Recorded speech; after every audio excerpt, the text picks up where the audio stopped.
Optimus Prime. Are we for? Turns out you'll also be able to go to Kingston Okay. in the game. Yeah, no Massachusetts this time around. And there's gonna be lots of jungles and stuff like that to explore. Um, and one of the things I really liked about Assassin's Creed 3 was just running around in nature and hunting animals and stuff like that. So apparently there's going to be more of that in this game. You're still going to be able to hunt. Let's see, tons of historical events, such as the assault on the 42 Portuguese ships and the wreck of the Spanish Armada, which kind of sets off the whole pirate thing in the Caribbean back in the day. And let's see, the marooning of Charles Vane. Those are the 3 historical events that they're touting will be in the game at this point.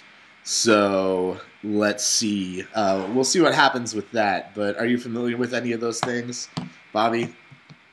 Oh yeah, but well, I would say for me, really, I'm looking forward to the dialogue that's gonna happen. You know what, the Boomba Assassin's Creed, boy, it's gonna be fantastic. Jamaican, Assassin's Creed on Jamaica. There's so many elements that you could bring into there. It's just fantastic. It just seems like comedy. I don't know. I don't think that it's gonna be like that. I don't think it's gonna be like, hey, man, you want the big bomba clot? Hey. Assassin's Creed, boy! Big ups to the assassination. That's when I heard it. It's like, man, this is gonna be pretty cool. I mean, there's 2 things that came into my mind. I automatically thought, you know what? It'll actually be a travesty if Henry Rollins is nowhere associated with this game. Even as some sort of character, he should have something to do with this game. It would be a travesty. Ubisoft would not know what they're doing, no matter how brilliant this game is, if Henry Rollins was nowhere associated okay, with you know what? I kept thinking, like, the Assassin's Creed 4 logo should, instead of having, like, the pirate skull behind it, it should have just had those 4 black bars. You know, the black flag logo. Like... Oh yeah, of course. I mean, that's exactly what I thought. I cracked up. I hope, I just hope, Henry Rollins or Keith Morris, any of these people are, just like they heard about this and they're gonna make we'll stink see, about it. I guess we'll see. Henry Rollins has I don't know if he's done video games anything before. But he's an actor. He did some great work in Bad Boys. Bad Boys too, I also. Believe. Yeah, Bad Boys once again. All right. So obviously, since you're a pirate, a ton more of the naval stuff going on in this time around.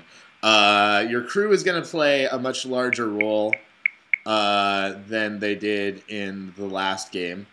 So you can expect to have to deal with they weren't giving too much information on how you're going to interact with the crew or how you'll have to make sure that they're taken care of or important.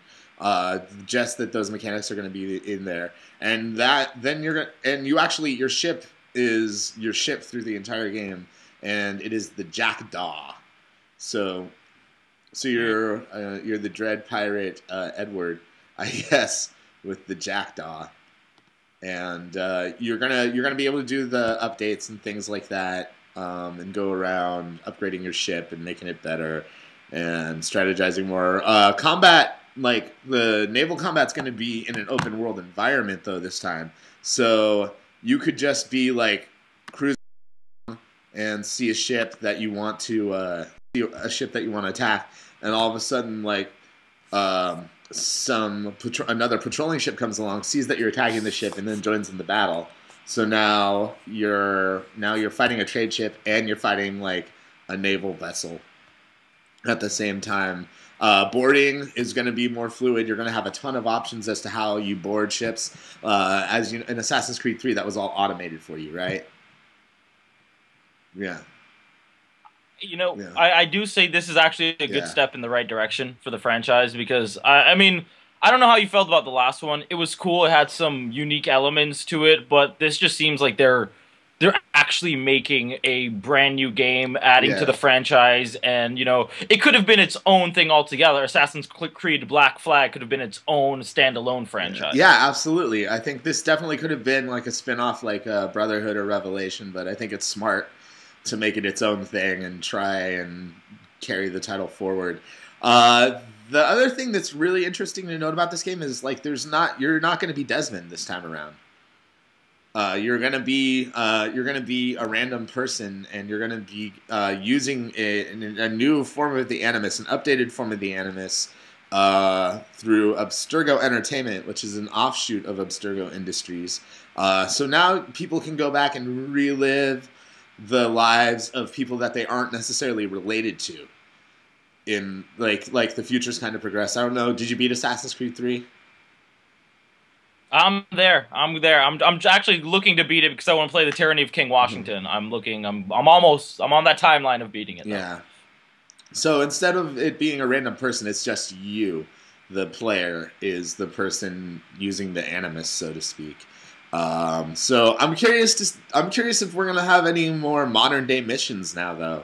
Like, I don't really know how that's gonna play into it, or they're just like trying to downplay. I mean, like, I'm not gonna telling you that Desmond isn't in it doesn't really spoil Assassin's Creed 3 for you, because who knows what the hell happens to Desmond at the end of Assassin's Creed 3. It's all a mystery anyway, right?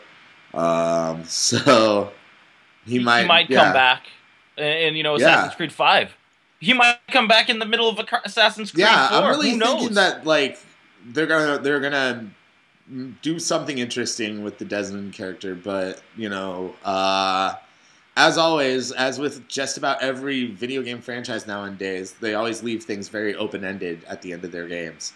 So we'll see what happens.